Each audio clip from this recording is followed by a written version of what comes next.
প্রাপ্তবয়স্ক ছেলে মেয়ে, পুরুষ মহিলা সবার উপরে ফরজ। শুধু অসুস্থ, এমন অসুস্থ যে রোজা রাখলে অসুস্থতা বেড়ে যাবে এবং তার জন্য কষ্টসাধ্য হয়ে যাবে, এমন অসুস্থতার ক্ষেত্রে আল্লাহ তাআলা ছাড় দিয়েছে। যে আয়াত আমি পড়লাম সূরাতুল বাকারার, শাহরু রমাদান আল্লাযী উনজিলা ফীহিল কুরআন হুদাল লিন-নাসি ওয়া বায়িনাতিন মিনাল হুদা ওয়াল ফুরকান ফামান শাহিদা মিনকুমুশ শাহরা ফালিয়াসুম। রমজান মাস পেয়েছো, তাহলে রোজা রাখো। কারণ অনেক কারণ, সবচেয়ে বড় কথা আল্লাহ ফরজ করেছেন, বাস কথা শেষ। আল্লাহ ফরজ করেছেন। কেন ফরজ করলেন? এটার অনেক তাৎপর্য, অনেক হিকমত। আল্লাহর এক এক বিধানে অনেক তাৎপর্য আছে। একটা তাৎপর্যের কথা কিন্তু আল্লাহ এখানে বলে দিয়েছেন যে রমজান মাস সেই মাস যে মাসে কোরআন অবতীর্ণ হয়েছে। কোরআন অবতীর্ণ হয়েছে, রমজানে শুরু কোরআন অবতীর্ণ হওয়া। হুদাল লিন-নাস, মানুষের হেদায়েতের জন্য। ওয়া বায়িনাতিন মিনাল হুদা ওয়াল ফুরকান, এই কোরআনের মধ্যে হেদায়েতের যাবতীয় নিদর্শন আল্লাহ তাআলা দিয়ে দিয়েছেন এবং হক বাতিলের পার্থক্য করার জন্য, কল্যাণ অকল্যাণের পার্থক্য করার জন্য, হেদায়েত এবং গুমরাহির পার্থক্য করার জন্য, কুফর এবং ঈমানের পার্থক্য করার জন্য, শিরক এবং তাওহীদের মাঝে পার্থক্য করার জন্য।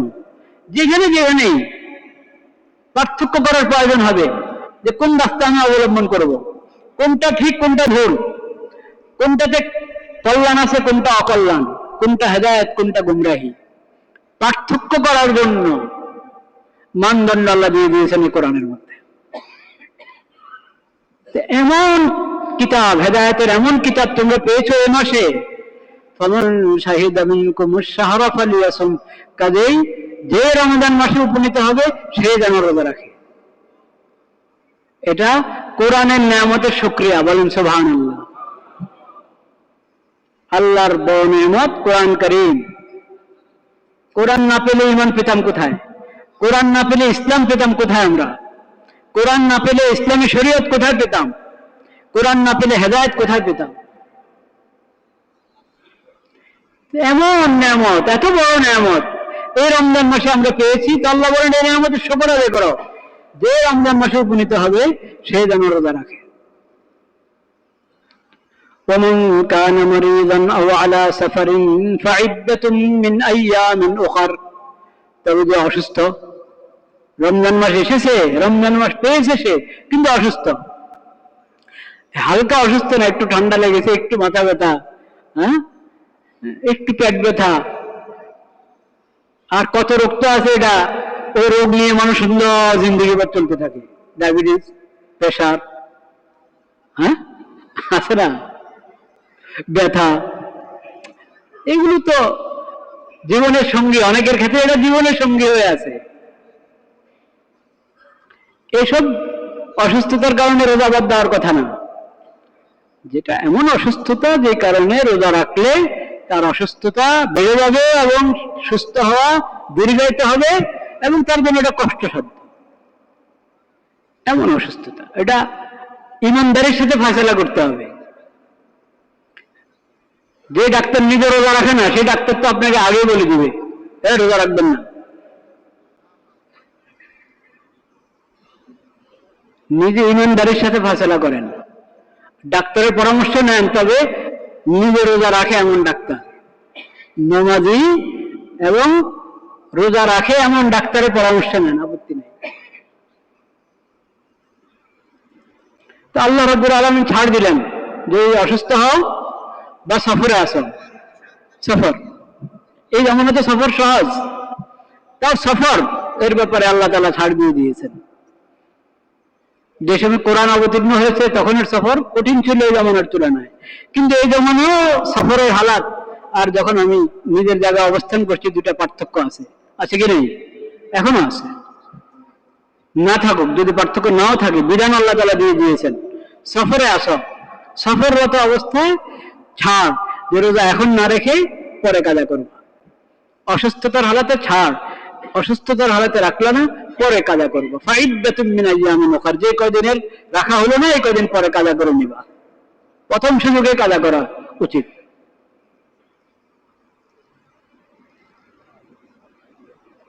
ইউরিদুল্লাহু বিকুমুল ইউসরা ওয়া লা ইউরিদু বিকুমুল উসর।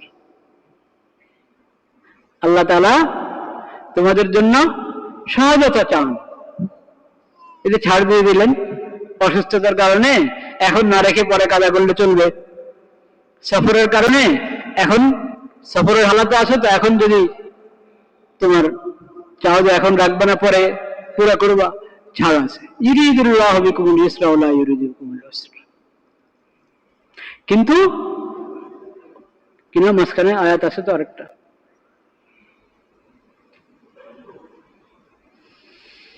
লা ইলাহা ইল্লাল্লাহ।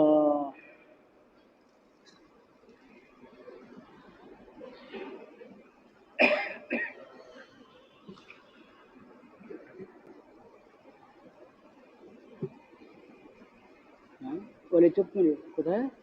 হ্যাঁ হ্যাঁ, আর আগে ওয়ালাল্লাযীনা ইউতীকুনাহু ফিদিয়াতুন তাআম ওয়া আন তাসুমু খায়রুল লাকুম, ওয়া আন তাসুমু খায়রুল লাকুম।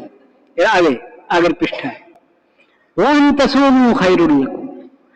অত বেশি আল্লাহ তো ছাড় দিয়েছেন, কিন্তু তুমি যদি দেখো যে সফরের হালাতে আমি রাখতে পারি, ওরকম সমস্যা আমার হচ্ছে না, তো রোজা রেখে নাও নগদ।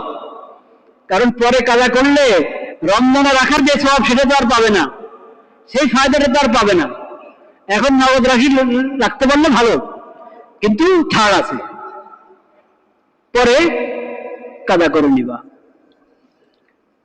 ইউরিদুল্লাহু বিকুমুল ইউসরা ওয়া লা ইউরিদু বিকুমুল উসর। আল্লাহ কাঠিন্য চান না তোমাদের জন্য, এজন্য এমন বিধান দিয়ে দিবেন যে তোমার পালন করা কষ্টসাধ্য হয়ে যাচ্ছে, তোমার জন্য কঠিন হয়ে যাচ্ছে না, এমন না।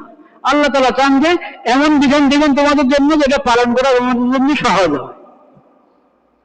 ওয়ালিতুকমিলুল ইদ্দাতা, এবং যাতে তোমরা, আল্লাহ তাআলা শুধু এক মাসের রোজা ফরজ করেছেন, 2 মাস 3 মাসের রোজা ফরজ করলে সংখ্যা পুরা করা কঠিন হচ্ছে না আমাদের জন্য।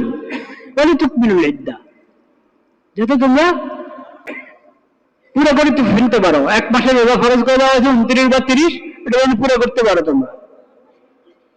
ওয়ালিতুকাব্বিরুল্লাহ আলা মা হাদাকুম, আল্লাহর মহত্ব বর্ণনা করো, আল্লাহর বরত্ব বর্ণনা করো, আল্লাহর হামদ এবং শুকর আদায় করো যে আল্লাহ তাআলা তোমাদেরকে এই ফরজ ইবাদত সিয়ামের মতো এত উপকারী, যেটা ইমানকে উন্নত করে দেয়, আখলাক এবং চিন্তা চেতনাকে উন্নত করে দেয়, এমনকি স্বাস্থ্যেরও ফায়দা আছে এটার মধ্যে।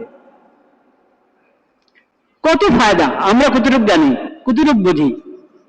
এমন ইবাদতের রাস্তা দেখিয়ে দিয়েছেন তোমাদেরকে আল্লাহ তাআলা, তো তোমরা আল্লাহর তাকবীর বলো, আল্লাহু আকবার, আলহামদুলিল্লাহ বলো, শুকর আদায় করো। ওয়া আল্লাকুম তাশকুরুন, আলহামদুলিল্লাহ, সুবহানাল্লাহি ওয়া বিহামদিহি, সুবহানাল্লাহিল আযীম, আল্লাহু আকবার, লা ইলাহা ইল্লাল্লাহু আল্লাহু আকবার, আল্লাহু আকবার ওয়া লিল্লাহিল হামদ। وإذا سألك عبادي عني فإني قريب أجيب دعوة الداعي إذا دعان فليستجيبوا لي وليؤمنوا بي لعلهم يرشدون। দোয়া তো সবসময় আমল, কিন্তু বিশেষভাবে রমজানের মুবারক দোয়া কবুলের মুহূর্ত। যতক্ষণ বান্দা রোজা রাখছে, তো রোজাদার হওয়ার কারণেই প্রতিটা মুহূর্ত দোয়া কবুলের সময়। আর এমনি প্রতি সকাল, প্রতি সন্ধ্যা, প্রতি ভোর রাত, প্রতি নামাজের পর 11 মাসে আমরা পেয়ে থাকি, কিন্তু রমজানের ভোর রাত এটা তো ব্যতিক্রম, ব্যতিক্রম ধর্মী, আলাদা বরকত, আলাদা ফজিলত, অতিরিক্ত বরকত এবং ফজিলত প্রতিটা মুহূর্ত। সেজন্য আল্লাহর কাছ থেকে উসুল করার সুবর্ণ সুযোগ রমজান মাস। ওই রমজানের রোজার আলোচনা, রোজা তারাবির কথার পরেই আল্লাহ তাআলা বলেছেন দোয়ার কথা। আল্লাহ হাজির, তোমার ডাকে সাড়া দেওয়ার জন্য, তোমার দোয়া কবুল করার জন্য আল্লাহ তাআলা হাজির। বান্দা না বলবে লাব্বাইক, হজের সময় বলে থাকি আমরা লাব্বাইক আল্লাহুম্মা লাব্বাইক, ওই সময় তো জিকিরের মধ্যেই লাব্বাইক আছে। এমনি লাব্বাইকের মানসিকতা এরা তো 24 ঘন্টা 12 মাস 24 ঘন্টাটা শুধু হজের সময় একবার না, লাব্বাইক। মুমিনের কাজেই তো লাব্বাইক বলা। যেখানে আল্লাহ বলেছেন ইয়া আইয়ুহাল্লাযীনা আমানু, হে ইমানদার বান্দারা, হে ইমানদারগণ, বান্দা কি বলবে? লাব্বাইক, আল্লাহ আমি হাজির। তো আল্লাহ কি বলছেন? আল্লাহ তো বলছেন আমার ফায়দার জন্য। আল্লাহ তো আমাদেরকে ডাকেন এমন বিধান দেওয়ার জন্য যে বিধানে আমার হায়াত, যে বিধানের মধ্যে আমার সমস্ত কল্যাণ এবং খায়ের এবং বরকত। তো সেজন্য দোয়ার খুব গুরুত্ব দেওয়া। যখন এটা দোয়ার মাস, রমজান কোরআনের মাস, সিয়ামের মাস, তারাবিহের মাস, দোয়ার মাস, সদকা খায়রাতের মাস, কত আমলের জন্য আল্লাহ তাআলা বিশেষ বরকত পূর্ণ মাস হিসেবে এই নিয়ামত আমাদেরকে দান করেছেন। যত সব নেক আমল এবং ইবাদত অন্যান্য মাসে আছে, এগুলো যদি রমজানে আমি গুরুত্বের সাথে আদায় করি তো এটার জন্য আলাদা বরকত এবং ফজিলত আল্লাহ তাআলা দান করে থাকেন। তো দোয়া, যখন এটা দোয়ার মাস, দোয়া কবুল হওয়ার শর্তগুলোর দিকে খেয়াল রাখা দরকার কিনা? হ্যাঁ, দোয়া কবুল হওয়ার কি কি শর্ত? দোয়া কবুল হওয়ার পূর্বে শর্ত সবাই জানি আমরা। পানাহার কি হতে হবে? হালাল হতে হবে। পানাহার হালাল হতে হবে, বাসস্থান হালাল হতে হবে, পোশাক হালাল হতে হবে। এটা দোয়ার, এমনি আল্লাহ দোয়া কবুল করেন, কিন্তু এই শর্ত পাওয়া গেলে দোয়া কবুল হওয়া একেবারে নিশ্চিত।